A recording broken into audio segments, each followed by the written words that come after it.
सर्द रात और एक अकेला आदमी। एक आदमी था जो हमेशा अपने संगठन में सक्रिय रहता था। उसको सभी जानते थे, बड़ा मान सम्मान मिलता था। अचानक किसी कारणवश वह निष्क्रिय रहने लगा, मिलना जुलना बंद कर दिया और संगठन से दूर हो गया। कुछ सप्ताह पश्चात एक बहुत ही ठंडी रात में उस संगठन के मुखिया ने उससे मिलने का फैसला किया।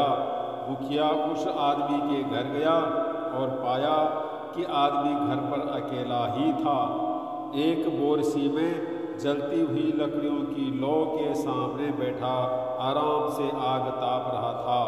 उस आदमी ने आगंतुक मुखिया का बड़ी खामोशी से स्वागत किया। दोनों चुपचाप बैठे रहे, केवल आग की लपटों को ऊपर तक उठते हुए ही देखते रहे।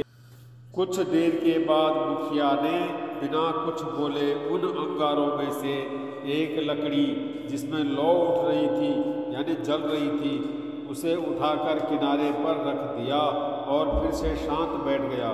मेजबान हर चीज पर ध्यान दे रहा था। लंबे समय से अकेला होने के कारण मन ही मन आनंदित भी हो रहा था कि आज वह अपने संगठन के मुखिया के साथ है। लेकिन उसने देखा कि आग की अलग की हुई लकड़ी की आग की लौ धीरे धीरे कम हो रही है। कुछ देर में आग बिल्कुल बुझ गई, उसमें कोई ताप नहीं बचा। उस लकड़ी से आग की चमक जल्द ही बाहर निकल गई। कुछ समय पूर्व जो उस लकड़ी में उज्ज्वल प्रकाश था और आग की तपन भी, वह अब एक काले और मृत टुकड़े से ज़्यादा कुछ शेष न था। इस बीच दोनों मित्रों ने एक दूसरे का बहुत ही संक्षिप्त अभिवादन किया, कम से कम शब्द बोले। जाने से पहले मुखिया ने अलग की हुई बेकार लकड़ी को उठाया और फिर से आग के बीच में रख दिया। वह लकड़ी फिर से सुलग कर लौ बनकर जलने लगी और चारों ओर रोशनी तथा ताप बिखेरने लगी। जब आदमी मुखिया को छोड़ने के लिए दरवाजे तक पहुंचा तो उसने मुखिया से कहा, मेरे घर आकर मुलाकात करने के लिए आपका बहुत बहुत धन्यवाद। आज आपने बिना कुछ बात किए ही एक सुंदर पाठ पढ़ाया है कि अकेले व्यक्ति का कोई अस्तित्व नहीं होता। संगठन का साथ मिलने पर ही वह चमकता है और रोशनी बिखेरता है।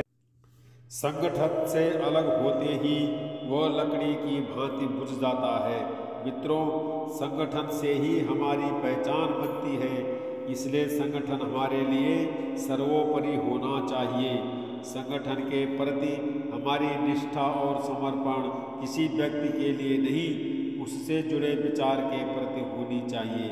संगठन किसी भी प्रकार का हो सकता है, पारिवारिक, सामाजिक, व्यापारिक, शैक्षणिक, औद्योगिक, सांस्कृतिक, सेवा संस्थान आदि। संगठनों के बिना मानव जीवन अधूरा है। अतः हर क्षेत्र में जहाँ भी रहे, संगठित रहे।